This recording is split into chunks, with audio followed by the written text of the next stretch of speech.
another Exploring by the Seat of Your Pants hangout. So my name is David Pfeiffer, and I'll be your host for today. So we're thrilled to be joining the Ripley's Aquarium of Canada in Toronto, Ontario, to meet the sand tiger sharks. So speaking for us today is Skylar Snowden. So Skylar, thank you so much for joining us, and we're all excited to learn more about the sand tiger sharks. Awesome, I'm really glad to be here.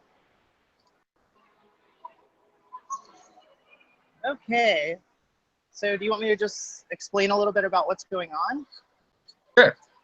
Okay, so what we have here is our large 750,000 gallon Atlantic Caribbean exhibit. Has lots of different animals in here. We actually have 12 sand tiger sharks.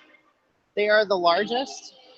We have 2 sawfish, and actually the female sawfish is our largest fish. We also have 4 sandbar sharks and 3 nurse sharks and 1 rough-tail ray. Now those are just all of the animals that we lump into rays and sharks. There's also 5,000 other fish in here as well.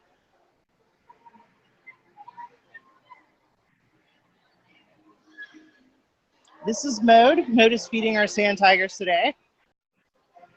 We have to be able to individually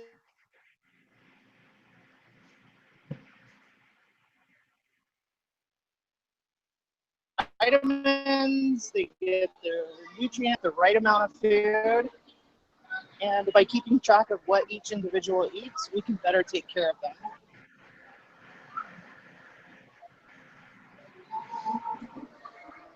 What else do you guys want to know? Yeah, so are we going to do the, is there feeding that will be happening soon, or do you want to go straight to questions? No, the feeding is actually happening right now, so I'm going to focus in on that a little bit. This is one of our female sand tigers. Her number is 1207. That's how we refer to them and how we can identify each one.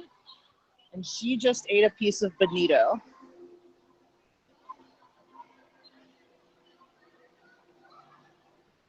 Right now, Mode's feeding one of our males, and one thing you'll notice is that the males tend to be smaller than the females do. They're a bit skinnier. They tend to look more long and narrow as opposed to big and wide. If you look down, if you see any of the sharks that look like they're on the smaller side, most likely they're males. And one thing you'll also notice is that the sand tigers eat in one spot, which is right here. All of the sharks in this tank are conditioned to go to a certain spot in the tank to eat their food. And that helps us just keep track of everybody a little bit better, and also helps us to manage the population by separating out the species during the feeds, and we don't end up with with sharks fighting each other, stuff like that. So. Sorry guys, I'm trying to focus in on this. Can you still hear me? Yep. Okay, cool. Just checking. Yeah. This is another one of our females. This is 1206. She's a pretty big girl, weighing in at about 130 kilos. So that's probably close to 300 pounds. And she's actually one of the smaller ones.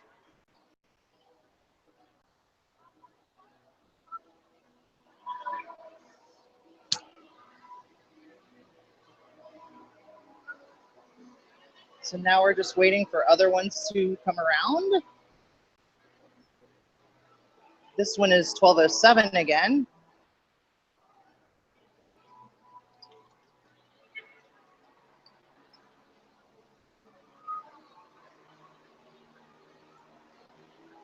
This one is 0402.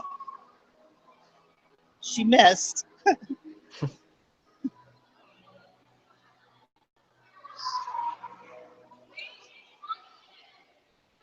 Did she get anything? Yes. Oh, so she did get one of them. One mackerel. So we're gonna follow this all the way through.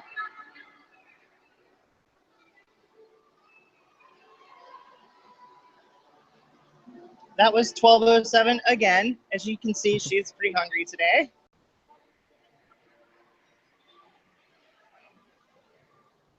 And I don't know if you guys can hear Mode when she talks or not, but every time she feeds one of the sharks, she tells Kayla, who's our recorder today, exactly what they ate. And then Kayla records it. And it looks like this. Your camera has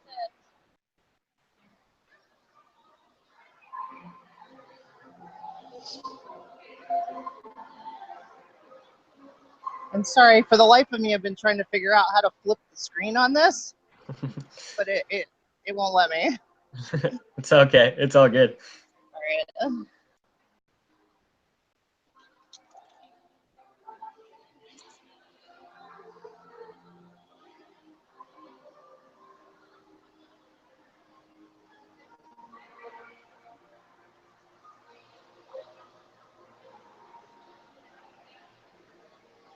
This one is 1206.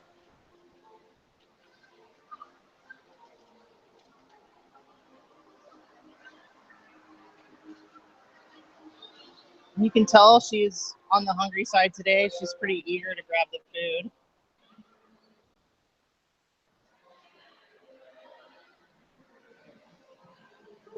Now, one of the things that's interesting about sand tigers is that their teeth are specifically designed to capture and eat fish whole. So they swallow them whole. They do not rip them up into little pieces like some other sharks do. Their teeth have no serrates on them whatsoever. So they're just made for grabbing, trapping, and swallowing whole. So these sharks would never view a human or anything too large as prey because they can't swallow it whole. So I don't know if you can see their teeth when they come up and grab the food, but they are very sharp and big, but they are not serrated. So they're just meant to grab and swallow. So you'll notice they don't shake, they don't rip, they just grab it and then take it down. Alternatively, our sandbar sharks that are over here somewhere, there's none over here right now, they actually have serrated teeth and they like to rip their food into smaller pieces before they eat it. This one is 0402.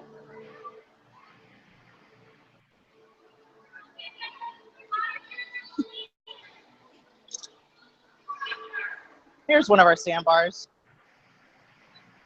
That was B4, one of our females.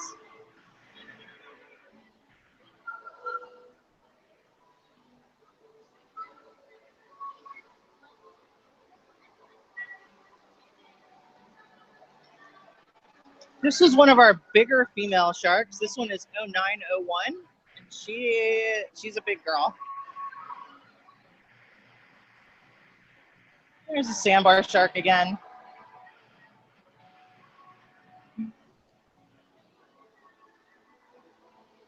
There's one of our nurse sharks. This one we call Gonzo. And we have 3 of them. Animal, Gonzo, and Beaker are how we refer to them. There's 0901 again. Now, sharks have very good senses. One of the questions that we get asked quite frequently in this tank, especially since there are so many sharks and other fish that are in here as well, is why don't they eat the other fish in the tank? And the answer is they don't usually eat the other fish in the tank. However, it does happen sometimes, but that's only because their senses are so well designed to seek out food items that are sick, dead, dying, weak, or injured. And the reason why they seek out those type of food items, like the one we have here, that would be a dead bonito, is because they're easier targets, so they conserve energy by not going after healthy animals. So we keep our population as healthy as we can so that the instances when they find a prey item that is sick, dead, dying, weak, or injured, uncommon. But it does happen.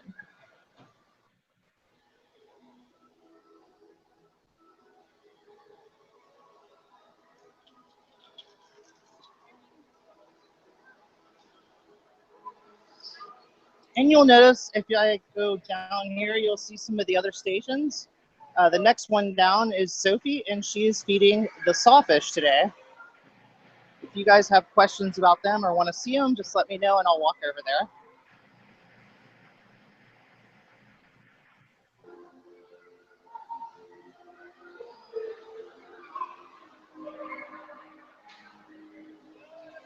And we have some other spectators too. There are a lot of people here watching us that are just visitors at the aquarium.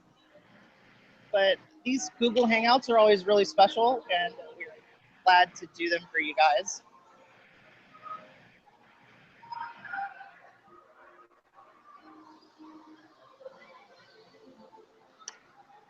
Do you want me to just keep going like this, or? Yeah, no, it's perfect. That's some great shots. Yeah, maybe.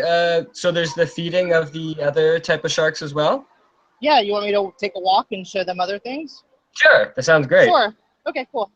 All Thank right. you. Well, what we're gonna do is we're going to walk down to the sawfish station Yeah. somewhere. Oh yeah, one of the classrooms just wrote in, can we please see the sawfish? So there we go. Yeah. Okay, great. This is our male sawfish. He's smaller than the female is, if you can imagine, because he's actually fairly large. But the female is actually 14 feet long and weighs nearly 500 pounds. She's not here at the moment, but they do tend to come and grab food and then leave and come back. So what I'm going to do is walk down to the sandbar station until I see a sawfish come back, and then I'll walk back down. Perfect. But hopefully you got to see the male, though, briefly.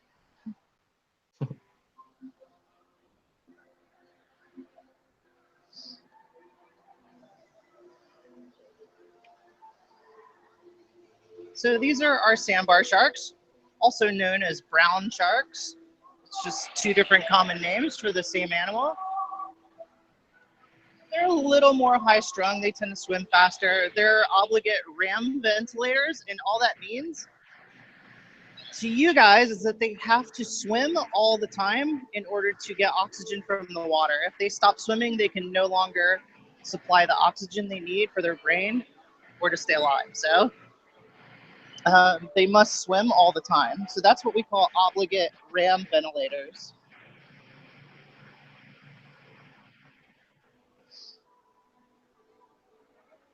And for sharks that are pretty fast swimming and cover a lot of ground, they're very cautious. So you don't see them just coming and ripping into the food. They actually explore it. They make several passes by usually before they grab it. So it's sort of a long process sometimes to feed these guys, but it takes a little bit of patience, but it does happen. They just takes a little while for them to get excited about it.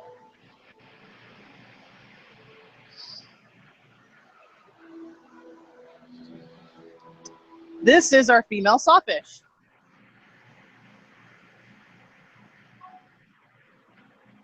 And as you can see, she is quite large. They are very closely related to rays. So you'll notice that they are sort of flattened out like rays are. They have the big spiracles on top where they can actually take water in and out of to respire. And that just helps them live life on the bottom. They are mostly bottom dwellers. They like to lay in the sand and cover themselves in mud and sand and things like that. And they use that long rostrum, which is what we call their nose area that you see it with the teeth sticking out the end. They use that to stun and capture prey. So they'll use it like a sword. They'll hit the prey and stun it, and then they swim over top of it and eat it.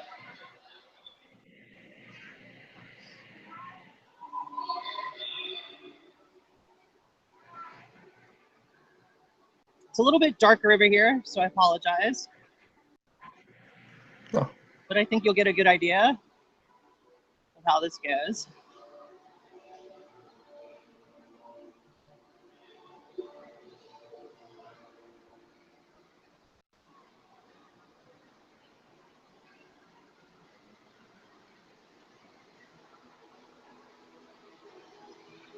And she got the piece, and she's gonna swim off. She'll probably come back in a few minutes.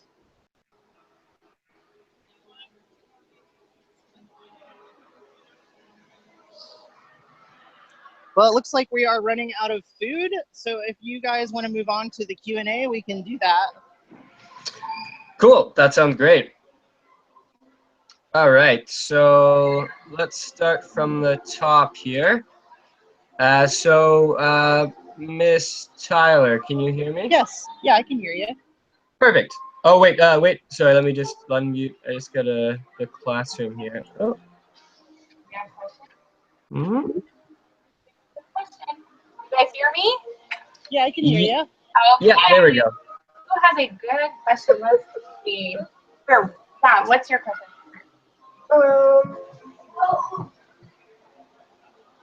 These are kindergartners, just so we're aware. We are so excited. Thanks for having us. Oh, awesome. Awesome. They're cool. Yeah. What else? Yeah.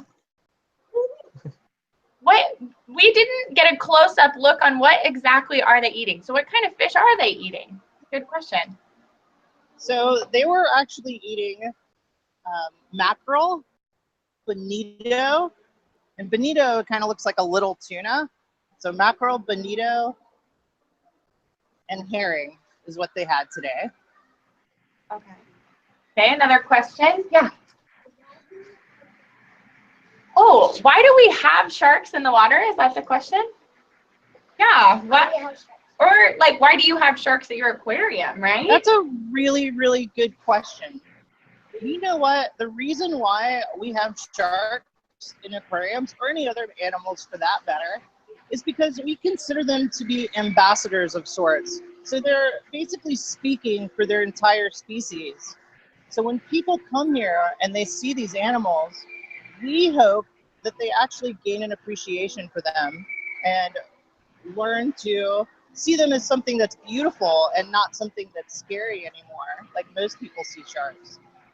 So a primary reason why we have them is for education, so that we can teach you guys that these animals are so important to the environment and to the world they live in, but they're also super important to the world we live in too, because it's all part of the food chain. Perfect. Yeah, sorry, Mr. We're just going to go to the other classrooms just to make sure we have time for everyone to ask a question. We'll loop back around if we have the time. Okay. All right. Thank you. Okay. So let's go on to Miss Van Ooyen. Can you hear me? Yes, we can. Thank you. Perfect. So go ahead for Hi, you guys. have a couple questions. Dr. Hood, you can see you there. Okay. Ask your question. How old can a sand tiger shark get?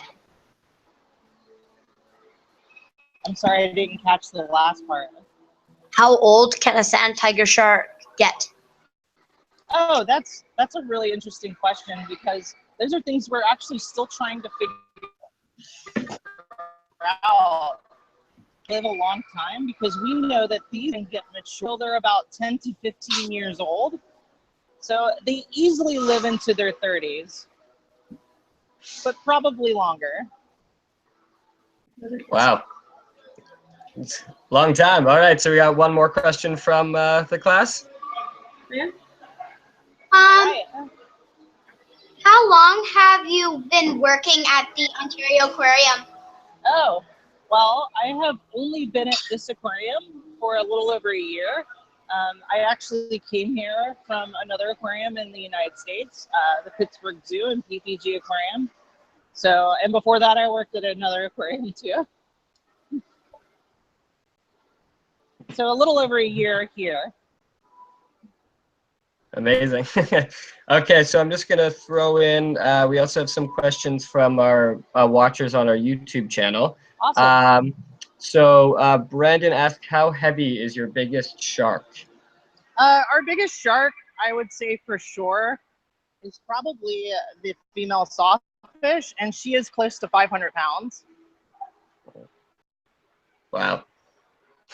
Okay, awesome. So one more from our YouTube channel. So how many different types of sharks do you have at the aquarium? Oh gosh, we have lots. We have sand tiger sharks, nurse sharks, sandbar sharks. We have the sawfish. We also have bonnethead sharks, and bonnetheads are actually the smallest species of hammerhead. They are a species of hammerhead, but they don't get nearly as big as other ones do.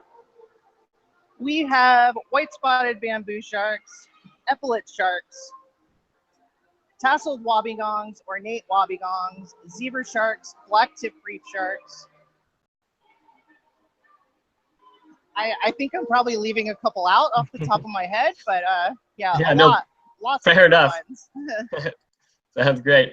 Okay, so let's move on to Miss Thiessen's class. So, all right, so we got a couple questions from Miss Thiessen's class. How big can Awesome. the tiger shark get? How big can they get? Yeah. Typically, they max out around 10 or 11 feet. 10 or 11 feet.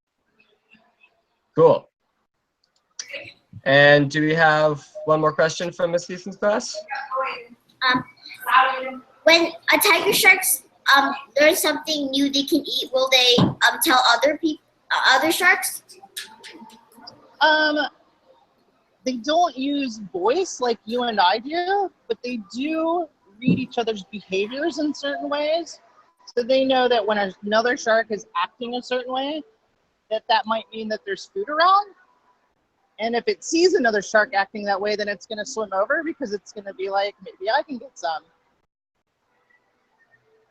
Cool.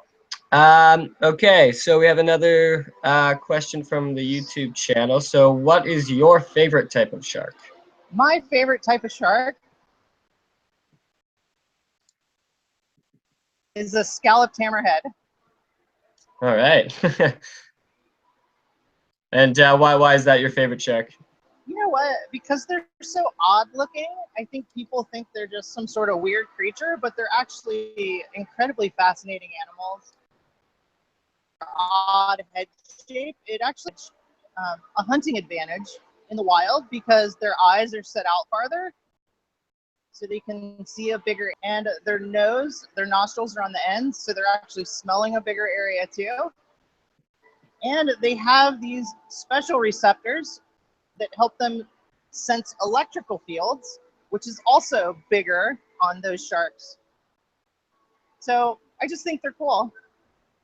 Fair enough. Awesome. Okay, and Kirby on the YouTube channel from a class, are sharks nocturnal? Hi, Kirby. Actually, sharks are what we call crepuscular for the most part. There are sharks that only come out at night, but crepuscular just means that they are active during dusk and dawn. So around sunset and sunrise is when they're most active. They hunt at night as well. Cool. Okay, so let's move on to Miss Lasuk's class. Can you hear me? Class, can you hear me? I can hear you. Perfect. Hi. Perfect. What's the question? Hi. Jan, what's your question? My question is how old is the shark? How old are your sharks in your aquarium right now? It's a little bit difficult. Sorry, you guys, I was getting a little bit of an echo. You hearing me okay? Yeah, now it's good. Okay. It's just weird because I'm hearing myself repeat. Oh yeah, I was doing that a little bit, but I think it's okay now. Okay. So our sharks are actually, when they got here, they were not juveniles. And sorry, Dave, it's still echoing, so I'm trying. Okay.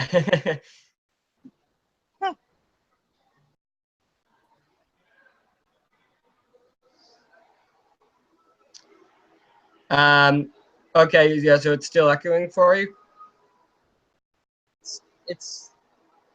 Yes, it's still doing it. Okay, yeah, we can hear you okay.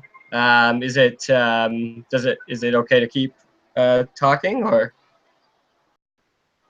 It's you too. You're also echoing. Oh, really? Yeah. Let's try. So, Video or something. sorry? It sounds like some kind of remix. Oh, okay. Let's see. Can you still hear the questions or?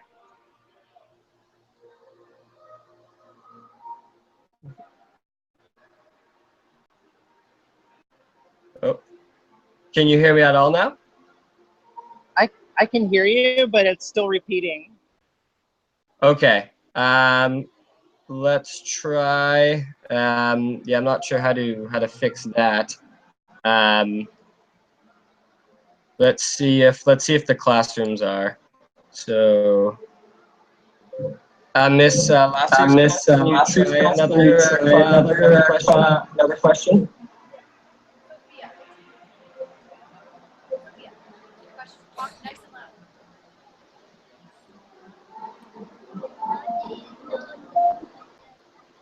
How do you know when the sharks are hungry? How do we know when the sharks are hungry? Well, first of all, if they are hungry, they tend to hunt. So we will see certain behaviors that we identify as hunting. Then we'll know that they're hungry. And I'm sorry I'm speaking slow, but it's to avoid the repeat.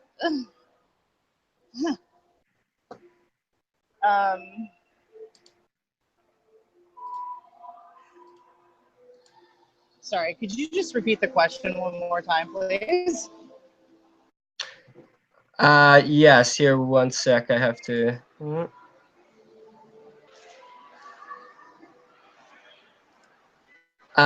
Sorry, Miss Lassu, can you unmute your microphone? You're not repeating anymore. Okay. Yeah, so I might have been able to fix that. So can you repeat the last question? So it was, how do you know when the sharks are hungry? How do you tell when they're hungry? Like, what are hunting behaviors? So hunting behaviors are just they tend to start circling in certain areas. And they look intent on finding something. It's hard to explain when you're around sharks, as much as I am. You tend to start being able to read their behaviors a little bit better. So although it's hard for me to describe, I would just say that they kind of have a look like they're on a mission, for lack of a better term. And that's usually when they start hunting around. But on top of that, we also feed them 3 times a week. And it doesn't sound like a lot, but because they are so efficient and so good at what they do, they don't need to eat more than that. So by feeding them 3 times a week, we don't generally see too much of those hunting behaviors, but it does happen sometimes. So really, if they're on a feed, we don't just like target them for food when we think they're hungry. Hopefully that answered your question. Yeah, that's perfect. Okay, so we're just gonna move on to Mr. Southward's class. Perfect. Got a couple questions? Has anybody gotten injured at the aquarium? Has anyone gotten injured? Yeah. By the fish, by the shark. Yeah. Not to my knowledge, no. But we're also very careful, and we treat these animals with a great deal of respect. They are wild animals, so we're always very cautious with them, and we always have their best interests in mind. Yeah. All right. Cool. All right, do we got one more question? Yeah, we do. Jacob? What? Yep, listen, the camera, Jacob. The question, the camera's up here. If we... Come here, Jacob. How do the sharks sleep during, like, because you know that they need to swim to breathe and stuff? Yeah. How do they sleep? So sharks conserve energy and sort of sleep. It's not as what you and I think of as sleep. especially with the ram ventilators, the ones that have to swim all the time to get oxygen from the water. They actually conserve energy and relax in other ways. So in other words, instead of swimming all the time, you know how like a paper airplane can glide through the air? Yeah. Well, the sharks can glide through the water like that. And when they do that, they're not using any muscles at all. Or if they are, it's very, very little bit. So what they do is they glide through the water. And by doing that, they're actually resting their bodies and their mind. Cool. Okay, and then one question from the YouTube channel asks, what's the most dangerous shark in the aquarium? The most dangerous shark in the aquarium, in my opinion, and I don't want to pick an animal, really, because I found it dangerous inherently. If something happens in here, when we're in here, then it's our fault. This is their home, and we treat it as such. So, yeah, hopefully that answers the question. I don't want to say one because I don't want to make that one animal out to be aggressive when it's really not aggressive whatsoever. Cool, fair enough. Okay, so Skylar, do you have a couple more minutes for a couple more questions, or are you running out of time? No, we're good. Yeah? Yeah. Okay, so maybe we'll go through if each classroom has one more question.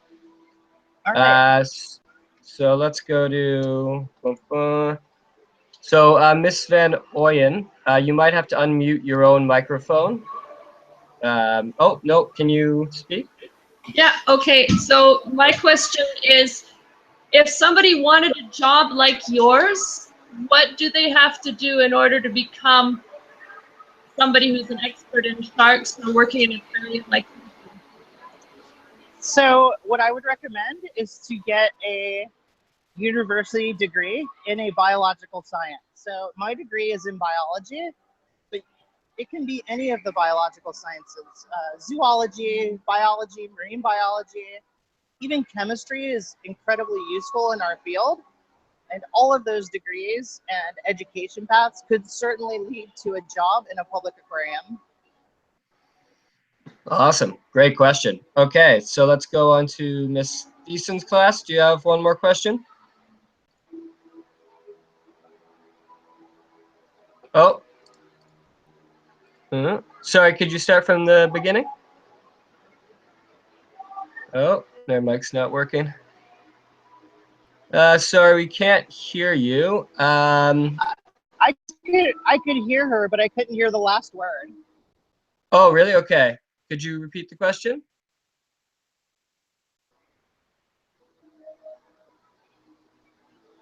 Why do the sharks get along? Well, part of the reason why they get along is because of how we condition them to eat. So in other words, remember how I was telling you each different shark eats in a different location? Well, by doing that, we actually keep them separated a little bit during the feeds, and they don't want to steal each other's food or harass each other or anything like that. So by keeping them separated by what type of animal they are, kind of keeps them apart, just that they are fine during the feeds and otherwise. Cool. Okay, so let's go to Miss Lasuk's class. You have one more question? Do sharks play with other sharks? Do sharks what? Play with other sharks. Do they play with each other? No. They don't play with each other. No, they just swim around. Cool. Okay, so, and then go to Mr. Southward's class for one last question. All right, Nicholas has a question for you. You want to come up? All right, Nicholas. Okay, well. What's the population of tiger sharks? Speak louder, boy. Did you hear that? I did not know, sorry. He wanted to know what the world population of tiger sharks was, but You mean sand tiger sharks? Woo. Sand tigers. Honestly, I don't know the answer to that. But what I can say is that in certain areas of the world, they are threatened or endangered. Okay, so definitely need to protect the sand tiger sharks. Yeah.